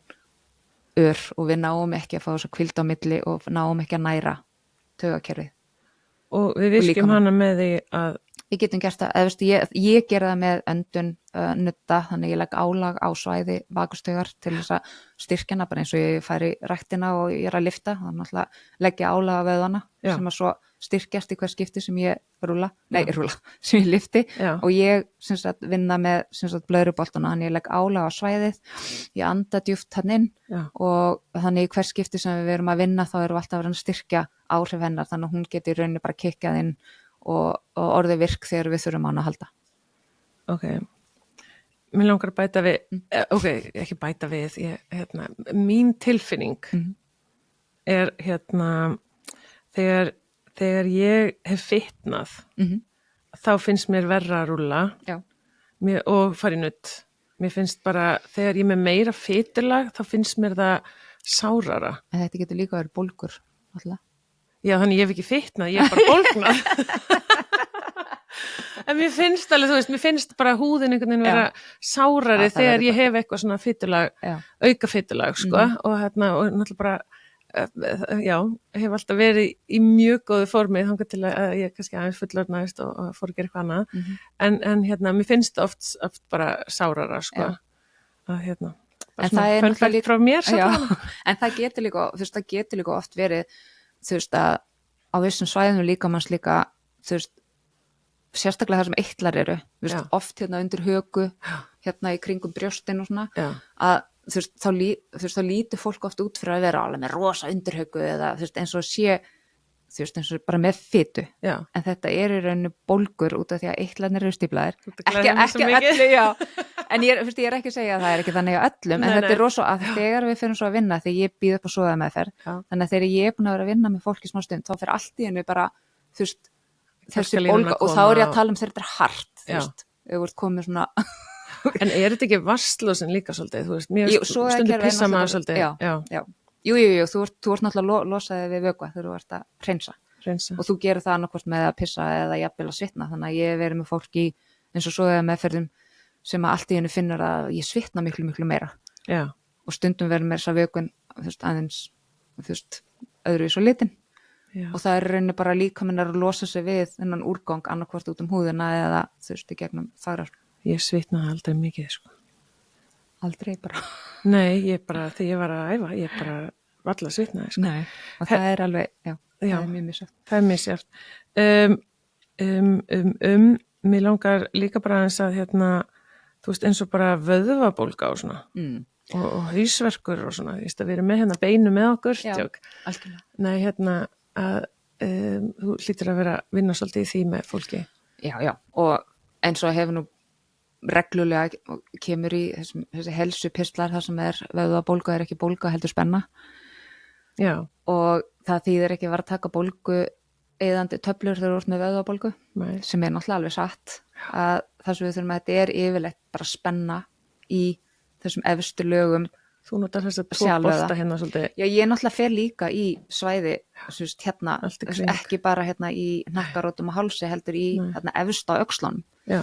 Og ég vinn, þú veist. Og það ert að hreyfa það ekki, með boltan og svo hreyfir hendina upp og niður. Getur leiða á bakinu, þá erum við allan líkanstungan. Við getum gert þetta mýgra, sko. Já, og verið upp við vegg. Ég ger það mjög oft, ég fer til dæmis í fyrirtækjarúl, þar sem ég fer heimsæki fyrirtæki svona 20 mínútna tíma. Já. Og þar eru við í rauninni, þú veist, þar er ég að taka, þú veist, svæði sem að skrifstofufólkir er að díla við spennu eða óþægindi og þá tek ég axlirnar kringum herðablöðin, rassvöðana, hálsin, þú veist, upphandlegg, framhandlegg, þú veist, bara öll þessi svæði sem að, þú veist, hafa áhrif á, þú veist, bara, já, vannvirkni oft í líkamannum og mikil spenna. Það er eftir hvernig við sitjum. Ég ætla að segja, þarf fólk ekki líka svolítið að vera að rúlla hérna framan á? Jú, við tökum líka brjóstöðan í þeim tíma og náttúrulega, og eins og við hefum eftir að gera þegar við tökum upp þessu tíma, að þá, þú veist, er til dæmis eitt tími sem ég vinn mikið með í mínum happy hips tímum og það er bara tími sem ég kalla bara fremstaðar axli, fremstað höfuð og þá er ég að vinna á þessu ójafnvægi sem verður líkamann sem er ofstuttir brjóstöðu og mikið spenna framan og vannvirkni í bakvöðunum aftan. Þannig og það sem við getum gert þegar við erum að nota eins og til dæmis boltana er að við rúllum til þess að mynda breytingu, vökvaflæði og mynda, þú veist, líka það sem við gerum líka er að við myndum pínu, hvað maður segir svona, virkni, þannig að taugakerfi er alveg bara, þú veist, þetta svæði, þú veist, þá eitthvað að vera að gerast hér. Þannig að við myndum þá rúlla til dæmis brjóstöðan og nýta þá, sem sagt, virkni opnun í að teygja að því að við þurfum að lengja þess að við ætla að segja því að þeir eru svo stífir og draga axlirna fram. Má ég spyrja eins og handboltamenn? Þú veist, nú skjóta og það er náttúrulega vöðvinn fer hérna yfir, þú veist, frá bringunni, þú veist, örgulega tengist eitthvað þar hérna. Upphandlegum, stóri brjóstöðin, sko. Já, tengist þar eitthvað. Þú veist, þannig að fólk þarf náttúrulega, þú veist, að vera duglegt að rúlla, þú veist, ég held að fólk kannski gera ekkert of mikið af því, en ef við erum íþróttafólk og erum að fara að keppa, þú veist, á maður að vera að rúlla eitthvað ógeðslega mikið fyrir, örgulega ekki djúpt, og þegar þú vilt halda spennunni. Þú veist, ég vil halda spennunni í skotinu eða í sprettinum og svona. Já, og líka bara eins og ég talaði maðurinn, ef þú rúlar of lengi þá getur þú verið að letja við hann. Já, þú veist, þannig að þú í rauninni hleypar af stað. Þú vilt bara kannski rúla aðeins fyrir, bara til þess að koma smá blóðflæði en rúla kannski meira eftir. Já, vera með, þú veist, boltan á brjóstöðunum, getur verið upp við vegg eða hotna eða eitthvað og fara í þessar hreyfingar sem þú ert að fara í. Þannig að þú í rauninni virki líka hvaða hreyfiflæði er ég að fara að nota núna eftir, hvað sem er handboltamaður eða lifta eða taka brjóstapressu og getur nutta brjóstöðuna til þess að fá meiri styrk, opna líka opnununa þannig að hreyfingin og það er líka bara eins og handboltamenn þegar þú ert búin að nutta, þú ert búin að losa líka kannski þessar varnarspennu úr þannig að hreyfing getur verið stærri, en svo eftir á þá myndur þú rúla vel til þess að þú fáir endurheimtun á stað, þannig að þá fyrir dýpra, lengur og og þá farið í rauninni þessi parasympatíski hlut á taugakerfinu líka til þess að gera við. Erum við að rúlla fyrir æfingar og svona eiginlega bara, er ég að brjóta þetta nokkuð? Nei. Hérna erum við að rúlla fyrir æfingar, svona, getum við hugsað þetta svona eins og við séum svona start the engine? Já, algjörlega. Og ég meina, ég fæ ofta þessu spurningu, ok, ég hef bara smá tíma og hvað myndi ég rúlla? Og ég segi alltaf iljar. Iljar? Af því að iljar eru með, þú veist, þetta eru þessi svona kveiki-punktar í líkamannum, þú veist, þannig að rúlla iljarnar oft bara svona svona kveikjar á seríunni. Vel í það þegar við tökum hann þættina. En rassvöðar, þú veist, erum við að rúlla eitthvað neðarlega á bakinu eða erum við... Ég meina, yfirleitt þú veist, ef við vort að fara að rúlla áður en að ferð út að hlaupa, þá myndi ég rauninni bara sem sagt rúlla þannig að þú ert að rúlla svo ert að spenna og slaka, þannig að þú ert að reyna að fá virknin af stað, ekki vera of lengi, þú veist kannski bara svona aðeins að skauta yfir og svo tekur þess að spennu og spennu slökun aðeins, fara í smá hreyfingar þannig að þú ert í rauninni, þú veist sérstaklega þú ert í, þú veist í fótbolta, handbolta eða hvað sem að, þannig íþrótt og það þarftu líka sem sagt þessar stefnubreitingar, þannig að fara þá í allar þessar hreyfingar, innsnúning, útsnúning, fráfærsla, aðfærsla meðan þú ert að boltanum, þannig að þú ert í rauninni að tala við taugakerfi og svo fara í gegnum hreyfingarnar sem þú ert að fara að nota. Ítjiband. Oh my god, ítjibandi er yfirleitt alltaf mjög svona, hvað maður segja, kontroversial. Já, þess vegna er ég alveg bara fórið til þess að segja. Sko, allt sem að ég hef lært bandveginn og hvernig bandveginn er uppbyggður og mismunandi svæði í líkamanum hvernig bandveginn er uppbyggður, þá er viss svæði í líkamanum þar sem við erum með mjög þykkan og sterkan bandveg. Já, það er ítjibandi. Og það er ítjibandið. Utan á lærinu. Já, sem að tengir, þú veist, í rauninu bara mjaðmir niður í hné. Hvar fer hann hérna í mjaðmakampin? Er hann einhver staðar? Ítjibandi er rauninu tengist vöðunum í kring. Þannig að ítjibandi er ekki festist ekki í beinin eins þar. Heldur fer, þannig að við erum með vöðva sem heitir tensofascia latex, liggur hérna framan og svo erum við með rassvöðana. Og fascian frá þessum vöðum fer svo bara, morfast eiginlega bara inn í ítjibandið. Já, og þetta er alveg svona þykkt, þetta er svona eins og hérna svona grái teipin líka við bara. Já.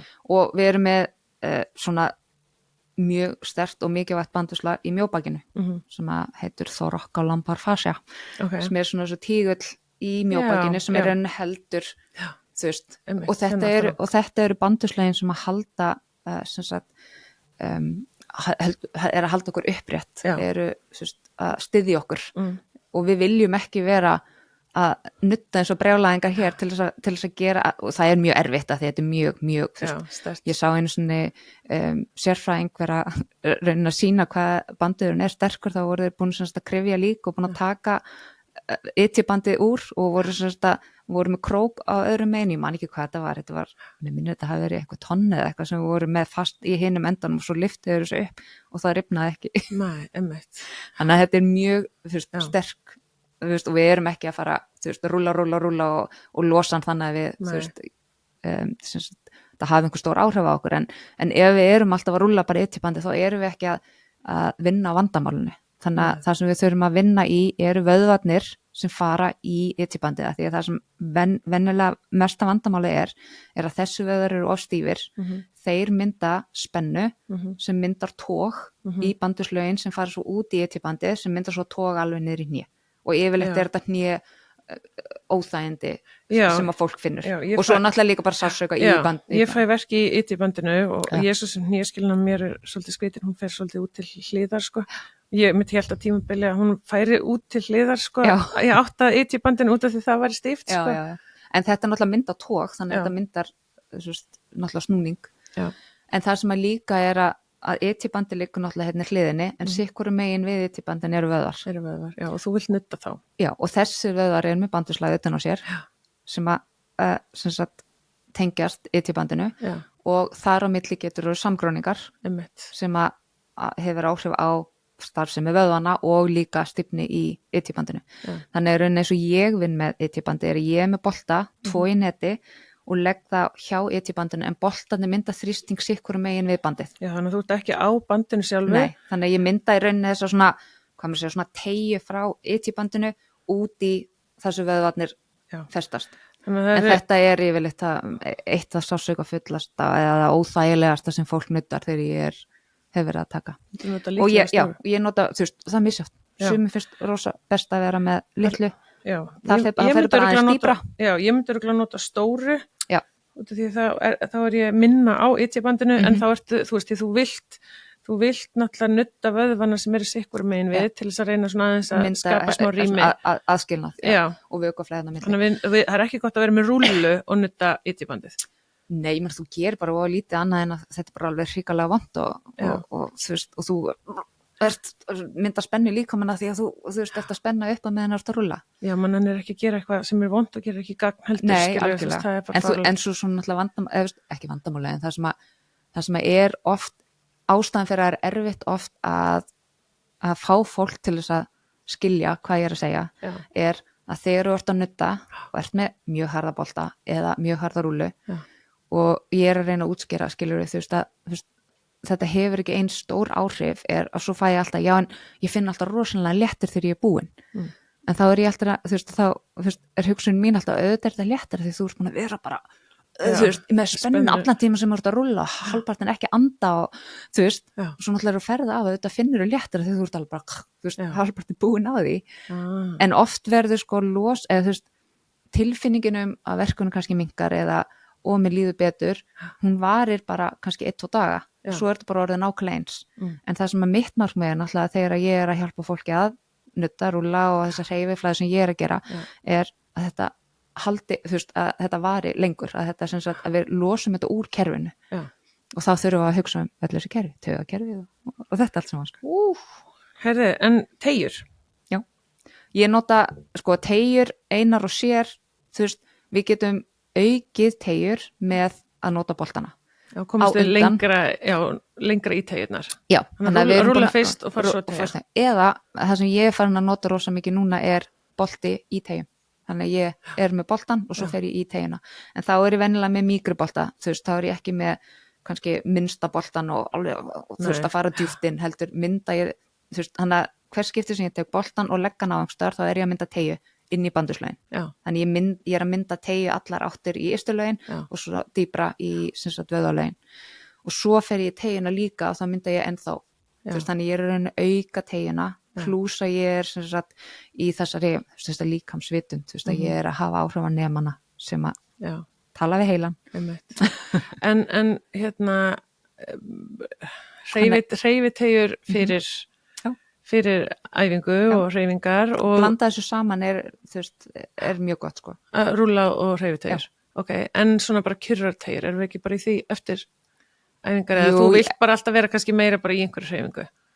Já, ég tek inn í mínum tímum tek ég stundum sko svona djúpteygjur, svona eins og yin-yoga-teygjur og þá er ég búin að vera að rúlla og ég er búin að opna á kerfið, ég er búin að auka vökvaflæðið, ég er búin að auka blóðflæðið inn í þetta svæði og fer svo í djúpteygju eftir, þetta er svona yin-yoga-teygjurnar sem við höldum í svona cirka kannski stundum 3 mínútur eða eitthvað og þá er ég raunin bara, þá kemst ég dýpri í teygjuna og því lengur sem ég held henni þá næ ég teygjunu inn í dýpri bandurslög og inn í, nærliggjandi líka vöðva sem að tengjast kannski vöðvanum sem ég er að vinna með og það vinn ég líka, ég er líka að vinna þannig, sumum tím er ég að vinna, þannig að fyrir eftir í rauninni hvað svæði ég er að nutta og sumum tímum þá vinn ég meira með virknis, þannig oft tek ég, ég til dæmis er stundum með tíma sem ég er að rúlla rassvöðana og þá er ég að vinna með teygjur, þannig að ég er að fara í fjarkateygjuna og ég er að fara í einhverja teygjur,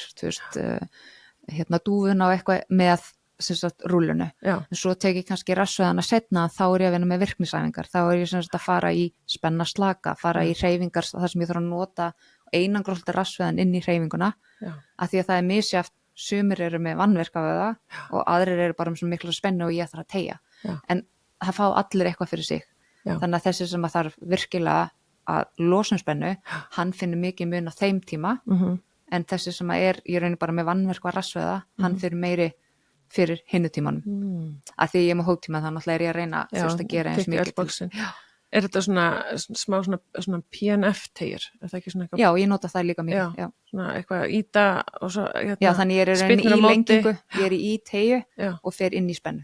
Já, fer í spennu og svo sleppur þá kemstu lengra. Sem er svona svolítið, nei, þetta er svolítið svona eins og þú ert kannski að segja með boltan, þú veist að þá er ég að búa til þess að að spenna og svo slakar ég andadjúft og þú veist og hleypið því inn. Já, ég raunin það er í raunin bara þessi að spenna slaka er í raunin svona pína eins og svona mini PNF teygja, að því að boltin myndar teygjuna inn í bandurslegin. Djúpteygjur, þú veist, er það þetta? Yin-yoga, já, djúpteygjur. Yin-yoga.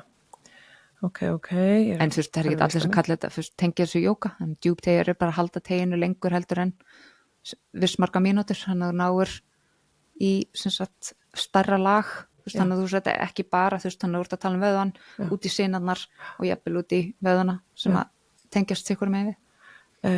Beinhimnubólga. Rúlla. Rúllar framan og líka? Ég rúla alltaf með 2 bolta í neti og þá fer ég raunin sikkur með við beinin. Þannig að þá er ég með boltan. Já, bara svona óna beina, hann er bein... Já, beinið liggur þá á milli. Þannig ég nægi vöðana sikkur megin og svo er ég að rúla bara hérna upp að niður, ég bara 4 fótum, getur líka verið á stól, rúla upp að niður, finn spennu. Já, með boltan á stólnum. Já, og svo fer ég í raunin í hreyfingar, bara eins og ég ger alltaf, ég fann að kreppa rétta, ég fer í hreyfingu, þannig ég hreyfi í raunin beinin, þannig að ég veit. Er eitthvað svona gera 10 sinnum eða... Já, ég læti yfir bara fólk rúla nokkru sinnum upp að niður til að finna spennuna og svo er ég yfirleitt með hreyfingar 3-5 sinnum. Sumir geta bara 3, sumir geta ekki einu hreyft og þá nota ég bara endadráttinn, þá segir ég bara fólki vera kjört og bara anda inn í boltana. Ef það til dæmis að ég er á gólfinu eða á stól sem er mjög harður og fólki er bara á erfitt með þetta, þá segir ég stundum að setja eitthvað mýkra undir og þá er raunin sekkur boltin aðeins og það þrýstist ekki eins mikið inn eða hreinlega þeir sem eru mjög slæmir að læta bara nota hendunar. Já. En nuttar að kálfan líka? Já. Fyrir þetta eða vinnur þetta ekki bara allt saman? Jú, þetta verður, eða ég menna yfirleitt þegar ég er að taka og ég er að hugsa fyrir neðan hné, þá tek ég iljar, kálfa og skóflung saman. Já. Til þess að fá, en ef þú ert með beinhnabolgu þá er yfirleitt iljar og skóflungur. Ég hef alveg heyrt fólk sem er með beinhnabolgu og kunni ekki að rúlla skóflungin en rúlla alltaf iljarnar og beinhnabolgan hvarf. Ok, og þegar þú ert að nutta iljarnar að ég var að segja því ég hafði svona áhyggjur, ég sagði bara, típist hún vilja sína eitthvað, þannig ég naglalakka á með tærnar að nú komst og ég er nefnilega með svo mikla táfóbíu, og ég alveg bara, ég fæst oft þannig fólk í tímatími sem er alveg ótrúlegt. En þegar þú ert að nutta iljarnar, svo margar spurningar, eins og bara hælinn, krakkar, ungt fólk fær oft verk í hælinn eitthvað, og þá er þetta náttúrulega, þetta festist, maður sé ekki ekki beinagrindina hérna þá er þetta, þetta festist einhverstaðar hérna ekki og svo festist þetta hérna upp í sóleusinn við með gastró og sóleus og fólk er oft með verki hérna í hælinum og oftast er þetta hérna í festunum hérna og eða frá hælbeininu og hér sem fer svo út hérna. Ok, þannig að ef mér er illt í hælinum, ég er með ungan íþróttamann ég er ekki að nutta hælinn. Ég að nutta bara hérna rétt fyrir framann og fara í svona hliðarhreyfingar, ok. Þannig að þú ert með tábergi fast í gólfi og svo hreyfir á hælinn svona fram og aftur, ekki nota þannan bolta. Nei, þannig að það er virkað það með hinn. Já, þannig að það er að fara hérna fram og aftur. Þegar við erum með svona vandamál og erum að nutta svona í kringu bein, þá myndi ég alltaf segja bara í guðanabænum ekki vera með svo grjóthörðu bolta, af því að þú getur í rauninni haft áhrif á beinið sjálft. Eða þú ert alltaf að fólk er stundum að tala um að nota golfbolta, þannig að bara ekki gera það. Nei. Ok, þannig að við erum hér, en erum við að nutta eitthvað hásina? Já, svo myndi ég taka vöðvan, ekki fara beint að hásinuna. Nei, þá ertu komin aðeins ofar hérna. Þannig að fólk sem er kannski mjög bólgi í kringum hásinuna. Ekki fara frá mikrofónunum. Fólk sem er mjög bólgi í kringum hásinuna, að það læti oft fara sikkur megin við, nota bara hendina og bara í rauninni, aðeins að nutta hérna, toga, aðeins að bara hreyfa við í rauninu bandvíslögun, þannig að efsta bandvíslög undir dýpri bandvíslög, þannig ég er raunin eins og sé að hreyfa húðuna fram og tilbaka, þannig ég þrýsti boltanum aðeins niður og svo mynda ég hreyfingu í kring og það sem við erum í rauninni að gera, við erum bara að mynda vökvaflæði, við erum bara að hleypa vökvaflæðinu inn, reyna að fá spennuna úr, rúllum iljarnar líka alveg út af því að fasjan, hérna frá iljanum eða frá tannum nær alveg hérna niður, það tengist allt saman. En svo er það oft með boltana hérna. Þannig að ég raunin þegar ég tek iljar, og svo stíga eitthvað, þegar ég tek iljarnar, þá skipti ég iljanum og ég segja við fólki, við ætlum að hafa þetta næri þér sem sjáist, við ætlum að rúlla sem sagt afturfót, miðfót og framfót. Þannig að ég skipti fætunum eftir beinabyggingunni. Þannig að ég fer í afturfótun, þá er ég að rúlla hælinn og þá rúlla ég til hliðana. Þannig ég er með tábargi fast í gólfi, þannig ég er að hafa áhrif á eklan líka, þannig ég myndaði hennar hreyfanleiki í kringum eklan. Svo fyrir ég í miðjuna, þá er ég með hælinn í gólfi, en lyfti tánum og læt tærnar vera slakar, þannig að ef þetta er fóturinn á mig, þá væri ég svona. Þá er ég reyna að fara hérna í miðjuna og reyna að fara inn í bogan. Til hliða líka? Já, og fara til hliðana. Og svo færi ég hann alveg í tábergið og þá er ég með hann í rauninni í liðamótunum sem fara út í tærnar, þannig ég er ekki með tærnar í boltanum, heldur en með boltan tábergið. Já, í táberginu. Þegar ég segi táberg þá er svo margir sem fara með tærnar í, en ég er að reyna að opna á þessi liðamót hérna. Já.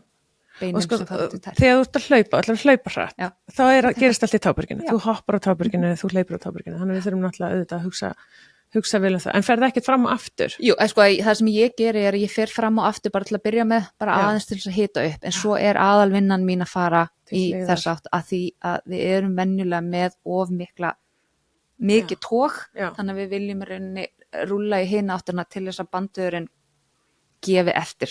Já, en mest álægi er náttúrulega svona ytri jarkin, litla táin og niður, en svo er svona, hvað er eitthvað svona fýtulag hérna, eða svona, er þetta vöðvi sem er hérna, þú veist, mér finnst hann oft svolítið mjúkur. Já, hérna, ertu með innanvert? Já, innanvert, já. Já, eða þú veist, við erum náttúrulega, svo erum við líka Nei, með mikið með að vöðva. vertu hjá mikrofónum. Við erum náttúrulega með mikið með að vöðva, svona sikkur megin við kálfa og hérna sköflungin, já. Og þessir veða að koma hérna niður og fara hérna undir, sikkur megin og fara svo út í tennar. Og þetta miðsvæði er mjög mikilvægt út í að þetta er líka bogin okkar. Já. Og mjög margir með hann flatfót. Já. Að því að þessi bogi, þú veist, það verður svo mikið tók að hann í rauninu bara svona fellur. Og svo þegar við rúllum og myndum spennuna í tærnar, þannig að við vorum oft séð að þessi æfingar sem átti að gera út að draga hangklæði svona með tannum og svona. Já, það var gott. Já, þannig að þú ert í rauninni að reyna að mynda þessa spennu að þennan hreyfanleika aftur. Eigum við að gera það, þá æfingu? Já, rúlla og svo fara í svona taka æfingar upp. Já. Fá þennan boga inn aftur. Er þetta stóru táin hérna? Já. Ok, ég fóbrotnaður og seila. Já, ok, ég kannski segja þér það bara eftir. Ég sem sagt færði þetta bein og ég braut fjögurbein, já. Og þetta er líka, og þetta er það sem er líka mjög algengt að til dæmis bandurinn geymir áföll. Þú veist, þannig að gömul meiðsl hafa oft verið að koma upp hjá fólki í tíma hjá mér. Þannig að ég kannski rúlla axlirnar og það datta á hestbaki eða á hjóli eða eitthvað fyrir, þú veist, þegar ég var 10 ára og ég er kannski orðin 40 og ég er að rúlla svo allt í henni bara byrta þessu minning, þú veist, ég rúlla og fer yfir svæðið þar sem að var kannski samgróningur eitthvað, hann er ennþá til staðar en hann er ekki þannig að ég er með daglega verk. En getur hann farið? En þú getur opnað, þú getur kannski ekki farið 100% tilbaka en þú getur yfirleitt gert þannig mun að ef þetta er að valda þér hreyfi, þú veist, að hreyfiflæðið þetta er ekki eins gott eða verkjum, að þá getur mýkt þetta upp. Eins gott að þetta getur orðið. Já, í rauninni, þú veist, 100% sennilega ekki alveg. En þú hefur ekki notað orðið mikið, sko, eða bara ekkert, blóðflæði? Jú, ég mun segja nokkur sem. En það, því maður hugsa aftur blóðflæði, já. Jú, af því að það er rauninni það sem að gerist líka er að þegar að bandurinn er stífur, þá þrýstir hann á æðarnar. Já. Og þegar þú sagði nefnilega eitthvað annað áðan og ég var alveg bara spenna og slaka er örvun á blóðflæði, já. Og í hvers skipti sem að við setjum boltan einhvers staðar þá þrýstum við inn að kerfinu, myndum þessa teygju og það sem við gerum er að bandurinn er svona svo svampur þannig að þegar ég þrýsta bandurinn og þá svona fer vökvaflæðið svona í burtu frá, þannig að ef ég ímynda svamp og þú kreistar hann að þá fer vökvaflæðið út og svo þegar þú setur hann svo ofan í vatn losar að þá dregur hann í sig vatn, bandurinn gera það sama þannig að þegar ég losa boltan hérna að þá svona að sígar hann í sig, þú veist, hvað sem það er, þú veist, hérna blóðflæði, æðarnar náttúrulega myndu þrýsting og æðarnar, þannig að þegar ég losa þá vika æðarnar og það rennur blóðflæði, þú veist, hraðar í gegn þannig blóðflæði algjörlega og sérstaklega þegar ég nota blöðruboltan til dæmis á magasvæði, það er mjög algengt að það er oflítið blóðflæði í kringum, þú veist, meltingavegin í kringum líffærin og allt þetta og þegar við nuttum þar, þá erum við þetta blóðflæði líka. Ég hef nokkur svona farið í nutt, það sem að maginn var nuttaður, ógeðslega skrítið, en ekkit eðlilega gott. Sko. Ég veit það. Og það sem er líka ofta, það er náttúrulega mjög margir sem er með mjóbaksvandamál. Já. Og það sem er mjög algengt hjá mér að þegar ég hef verið að taka magasvæðið og nutta þar, spenna og slaka að það er svo mikið spenna hérna framan sem leiðir aftur í bak og leið og ég losa og minnka spennuna að framan að þá léttir áðurlega aftur í bak En hérna sóasinn? Já, ég tek sóasinn á 3 punktum sko. Já, hann er hérna hann fer hérna framan hann festist í innanverðu lærinu hann sameinast öðrum vöru sem heitir iliakus hérna í miðunni kallaði bræður svo fer hann hérna upp í og festist í alla lendarlegin okkar hann hefur áhrif á bakið líka og finnur alveg svona pulsu svo erum við líka með reyndar annað veð sem heitir Quadratus lamborum og hann svona þessi bakaði mjóbaksveið oft kallaður það sem að festist í neðsta rifbeinu og í mjaðmakampinn og tryggjarleiðina, þannig að þeir eru líka, geta haft áhrif á hvern annan. En mér illt í neðra bakinu og þú veist, ég þá að fara að nutta hérna, þennan kamp hérna á milli og ég að fara að liggja hans á maganum á svona einhverjum blöðrubolta, ég líka að fara að taka sófasinn. Getur hann tóga... Þú getur gert það getur ekki haft neina áhrif fyrir þig ef þetta til dæmis að koma ofanfrá, já, svo þetta taka það líka, já. Þú veist, þannig að það er rauninni það sem mér finnst mikilvægast þegar að fólk að leita sér aðstoða og vill læra eitthvað svona að reyna að hjálpa sér sjálfur, það lærir, þú veist, að við þurfum að hugsa líkamann sem eina heild, hreinlega út á hvernig bandvegurinn að hann hefur áhrif á allan líkamann, þannig að eitthvað sem gerist í öxlinni ef að veru samgráningar eða tryggjapunktur eitthvað, þá getur það haft áhrif niður í mjöðum, jafnvel niður í fót. Þannig ég fengi fólk, þú veist, sem að kemur í tíma og að nutta axlirnar og það finnur fyrir, þú veist, hægri, þú veist, litlu tá. Æskilur, þú veist, þannig að það og þar sem ég lærið þetta sem heitir role model method í Bandaríkjunum, að þá talar hún mikið að við erum með body blind spots og þetta eru rauninni svæði líkamann sem við finnum ekki fyrir en það einhvers konar spenna eða eitthvað að byggjast þar upp, þannig að þegar við rúllum þá finnum við þessi svæði og náum í raun að losa þetta áður en það verður til vandræða. Okay. Ég held því sem eina lokaspurningu. Hnémeiðsli, þú veist, og svona bara, þú veist, hjá ungu fólki, þú veist, það margir með óskotslatti og allt þetta, að þú veist, þá er það, hvað kann ég skilinni fyndi? Já. Vá, mínir ykkur hérna því ég hún svo útstæð. Ok, óskotslatti eða, þú veist, bara eitthvað hnémeiðsli, þú veist, það kemur alltaf þessi tensjón, en það er líka, sko, rectus femoris, held ég er aðeins að flexa hérna. Já. Nei, hann einhvern veginn festist einhvers þar hér, það ekki? Jú, framan á kampinum. Ég nefnilega riði hann einu svona, þá sveið mér svo í kampinum. Og hann er svona mjó, náttúrulega sininn, svo verður stórvöðvinn, svo kemur sinn og svo festist þetta á hérna kúlunni fyrir neðan. Og að mér skilst óskotslatti þú veist, þegar það fyrir að rifna því það togar. Þú veist, ef ég er dugleg, hvað sem ég skil fyndi, hérna, alveg, ef ég er dugleg, þú veist, að rúlla og hugsa lærin á mér, þá getur þú minkað þessa spennu. Þá get ég hugsanlega minkað þessa spennu. Getur þú rúlla yfir neskilina. Rúlla yfir neskilina. Þá gerur þú bara, þú veist, það ertu til dæmis bara með tvöfalda hérna. Já. Ég myndi þá nota litlu sko að það neskilina þannig og svo getur þú, svo rúlla yfir.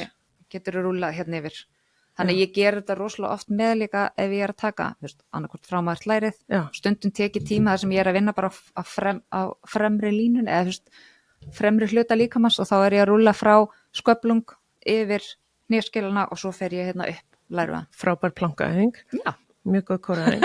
Ok, en hérna... En það bara mjög létt álag. Yfir nýja, en þú veist, en það getur hjálpa vissulega að hafa allavega vana létta á þeim kring, alveg fyrir allt, sko. Og líka bara hreyfi flæði gegnum hliðlegin. Við erum með flexion extension, við erum líka með snúnings möguleika og líka það sem ég vinn oft með þegar að við erum með vandamál hér að fara með boltan í hnésbótina. Við erum með Jú, ég læti vel fólk gera bara svona og svo það á 4 fótum. Já, og sesta eins og þorlir. Og getur líka gert þetta sitjandi, svo ertu bara búið til hreyfingar. Já, ég finn punktin núna hérna. Og ég ger þetta mjög mikið í flugi til þess að passa, eða til þess að svona, að ég bólni ekki svona upp á fótunum og fá fótapyrring, þannig ég rúla öklana. Þannig ég bara í flugi alltaf hérna bara. Ég fæ svolítið fótapyrring alltaf. Og þetta bara besta, þú veist, bara að fljúga og sérstaklega því ég var rosa mikið það sem ég var að læra, ég var alltaf að læra í LA, þannig að þetta var mjög löng flug og þetta var bara það sem bjargaði mér, sko. Ég bara rúlaði iljarnar og kalva alltaf áður en ég fór í flug, var alltaf með boltan með mér, rúlaði þú veist iljarnar og var að nutta og þrýsta eins hér og búið til hreyfingar á meðan ég var í fluginu. Því að oft annars komst ég ekki skona mína, sko, þegar ég flug á búið. Get ég eyðilagt eitthvað með að rúla vitlaust? Er eitthvað sem ég á ekki að gera? Við erum náttúrulega með viss svæði sem við þurfum að passa slagaðarnar. Þannig að slagaðarnar til dæmis þegar við erum að taka sóasun og hérna sem sagt fyrir framan á mjöðminni. Við erum með 2 stóra slagaðar sem liggja hérna sikkurum megin, þannig að við þurfum að passa það svæði. Hvað meinarðu? Okay. En ég bara, þú veist, í rauninni það sem að gerast þegar þú þrýstur slagin og yfirleitt, þú veist, fattar það strax að þegar það verður alveg bara svona bum bum. Já, og finnur svona þingri hjá en ef þú til dæmis mikið af fólki sem kemur oft til mín bara ekki með líkansvitund. Nei. Það bara finnur ekki fyrir líkamanum sín Nei. og það eitt sem við erum að vinna og þá sumir sem myndi ekki taka eftir þessu. Þannig að þetta svæði sem ég kenni alltaf mjög varlega og þú veist, ef að fólki til dæmis að fara að rúlla heima þá þau með myndbönd þar sem ég útskýri þetta mjög vel. Já. Við viljum ekki vera að rúlla til dæmis hérna á neðsta hluta bringubeins. Þindinni og þar. Já, jú, það alltaf ef við með blöðruboltan en að fara með harðan bolta hérna, þú veist, niður bringubein og alveg hérna á þennan ott. Já, milli brjóstana og niður ottin, já. Það viljum ekki fara að rófubeinið, þannig við viljum ekki fara með boltan og setjast á þó að ég taki stundum hérna grindabotnin, en það pössum okkur bara á rófubeininu. Okay. Ekki vera að íta hérna, þú veist, á hálsinn. Hérna framan á. Sko, hún að benda á alveg svona skrýtna hluti, þú veist, þannig að hérna, þetta svona, þú náttúrulega verður að segja þetta, en ég einhvern veginn sé engan fyrir mér verið að gera þessa hluti. Nei, en ég læri þetta allt í Bandaríkjum og þar verður að segja þetta áður en kenni tíma. Einmitt, það stendur ekki og mátt ekki setja kött í örbylgju og þú veist, þá vinnur skapað Algjörlega. Já, þú veist, alveg því umhverfi. Okay. En ég menn það eina sem ég yfirleitt var að fólk á, þú veist, bara þessi tól sem að nota, passa bara þessu ekki of hörð, þú veist, ef að við erum að nota mjög harða bolta, þú veist, að við séum að passa í kringum bein og kringum liðamótin, þar sem eru æðar, þú veist, allt í kringum brjóstkassan getur stundum líka verið mjög, þú veist, svona, við þurfum að passa okkur að því við erum með þessar taugara æðar sem koma frá hálsunum hérna niður og út í hendur. Þannig að doði og mikil kvöld í höndum og svona getur verið að því við erum bara svo stíf hér og svo notum við boltan að vera ennþá meiri stífni, þannig að við fyrir að finna bara doða niður í fingur og þá viljum við auðvitað færa boltan, skilur við, að því ég vil ekki bara vera með þrýstingin og svo bara þegar ég er búin að losa boltan þá bara get ég ekki hefta með hendina. Þannig að það er svona hlut, þannig að það er mjög mikilvægt að þetta er ekki bara að taka bolta og bara hamast á boltanum, skilur við, bara að læra líkamann. Og líka bara til að fá og sérstaklega fyrir íþróttafólk ef það vil nota þessa aðferð til þess að bæta sig að þá náttúrulega þarftu svolítið að fá þú veist, aðstóð þú veist, hvað er gott og ekki gott og svona hvernig þú átt að vinna með þetta, því þetta getur hjálpa fólki bæði að vera lengur í íþróttinni að ná þú veist, meiri árangri og líka þú veist, það sem ég heyri rosalega oft hlauparar, íþróttafólk, það er að bæta sig og þá bætir alltaf við til dæmis og þetta er aðalega, þú veist, ég er búin að fá mjög mikið af hlaupurum, að þá bætuðu alltaf við hlaupum, það er meira, þú veist, eitt af viðbúð sem ég langhlaup eða fleiri sprettaðingar, ég er alltaf bara, ok, þetta er ekki að virka, þú ert ekki að bæta þig, bættu þá við endurheinsdag, þú veist, rúllaðu, farðu í jóga, þú veist, gerðu eitthvað og svo kenni ég kannski einhverju svona þú veist, æfingar til þess að nota með þú veist, uppbytun eða endurheimta eftir og hérna, og ég er líka með netnámskeið fyrir hlaupara og það hefur verið mjög vinsælt sem að þú ert með smá tips með það man ekki eins og hvað ég sagði við en hérna, en það er munur á að finna triggerpunktana og þeir eru, þú veist sko þeir eru vondir en þú veist, svona óþægilegir en þú veist, þetta á ekki að meiða þig Nei, og ég meina eins og þú ert að tala þú veist að vera á beinbrún og svona eitthvað þú veist, það er ekki þú veist, þetta er ekki bara eitthvað, þetta er ógeðslega vont þú veist, en þú veist alveg þegar þú ferð á þessa triggerpunkta út af því að þeir svona oft leiða svolítið sumir eru virkir skilur við, þannig að það eru virkni í leiðinni aðrir eru bara staðbundnir, þannig að þú þrýstir þar þá finnur bara fyrir þar og hérna, og ég meina aðalmáli er og þú veist, og ég segi þetta alltaf, það er þrennt sem þú ert að hugsa þegar þú ert að rúlla þú ert alltaf að geta andað vel þú veist þú þarf alltaf að geta slakað í boltan og þá er ég að tala bara þú veist að þú getur gefið eftir að þú sért ekki með virka spennu inn í líkamann og svo þarftu bara þú veist að hlusta á líkamann bara þú veist hver er tilfinningin og stundum eins og ég segi er fólk ekki alveg með þessa líkamsvitund sem að svo en sem eykst alltaf með hverjum tíma sem það mætir og það er líka mjög mikið vett fyrir íþróttafólk að vera með góða líkamsvit. Nei, það er bara brjálæðislega mikilvægt. En þetta með að anda í vöðvan og boltan og svona að hérna, nú misti ég athygli út af því ég sé að snúran er komin á milli tánna og beina. Herru, já, en það er sem sagt, þú finnur sko að þú spennist ógeðslega mikið og svo, þú veist, ert að reyna að slaka á eitthvað að hérna, þú veist, þú finnur alveg þegar þú nærð svo slökunni þá einhvern veginn finnur ég líka við bara svona boltan, þú veist, bara svona komast dýpra, þú veist, þannig að stundum er kannski betra að minnka aðeins þrýstingin og bara svona ná aðeins að slaka og svo smám saman fara meiri í það. Já, og ég meina, og þú veist, og eins og ég talaði með hana, ef að þú ert á punkti sem er mikil spenna, hvað Já, sem tryggjupunktur einmitt, eða já. samgróningar eða hvað sem það er, Já. að fara þá bara ofar neðar aðeins til hliðar Já. og vera bara eins náláttanum að mögulega getur og verða að vinna Já. og svo hægt og rólega ferðu að þú veist, að komast nær og nær og losa betur Já. þú veist, þannig að, en bara þetta að vera ekki að finna punktinn og svo ertu bara þú veist, bara Illt, já, bara, að bara spenntur og- logar allt í spennu og þú bara getur alltaf andað og að því ég meina þú veist á eftir að þú veist það verður bara þú veist þú verður ekki svolítið búin á því að því að þú ert búin að vera bara með taugakerfi Já, einmitt. alveg á þú veist og við erum að reyna að vinna með taugakerfinu þú veist það er í rauninni markmiðið þegar við erum að nutta þess vegna á þetta ekki vera alls ekki vera sásokafullt Nei. og hérna en þetta getur verið óþægilegt og ég kalla þetta er þægilega óþægilegt Já, þetta er svona gott vond, já einmitt. þú veist þægilega óþægilegt fallara ég reyna að nota ekki vond í tíma Já, ég skil það. Þú vilt ekki vera einhver pyntingamestari. Herðu, einhver loka orð? Ég bara, þú veist, ég held að þetta sé, maður er alveg ótrúlega mikilvægt fyrir alla. Það eru allir sem eru með líkama sem þurfa á þess að halda, því við erum öll með þessi sömu kerfi. Já. Alveg svona, og fyrir íþróttafólk held ég þetta geti hjálpað, þú veist, með að vera lengur í íþróttinni, þú veist, þú getur bætt í íþróttinni, þetta getur komið veg fyrir meiðsli. Og þetta er eins og ég segi þú veist, við erum náttúrulega í dag mjög mikið þú veist, sem er náttúrulega alveg yndislegt að við séum með fagaðalega núti sem geta hjálpa okkur með sem eru nuttarar, kýrópraktor hvað sem er, Já. en að við getum haldið þú veist, Já, við. þeirra vinnu við Mhm. og ég fæ marga til mín í, þú veist, á námskeið sem að hafa verið sendir af einhverjum kýrópraktor eða sem sagt nuttara eða skiptir ekki máli þú veist að það er verið að vinna með þau út af einhverju Já. en þau vilja að komi til mín með til þess að vinnan þeirra verði betri Einmitt. Þannig Til að- losum og svona. þannig að þetta er í rauninni það sem mig langar að gera fyrir fólk það er að kenna fólkinu að bara taka stjórn á sínu líkam aftur og á sínu lífi í rauninni að ég get stólað sjálfa mig til að geta lifa heilbrigðu og góðu lífi Já.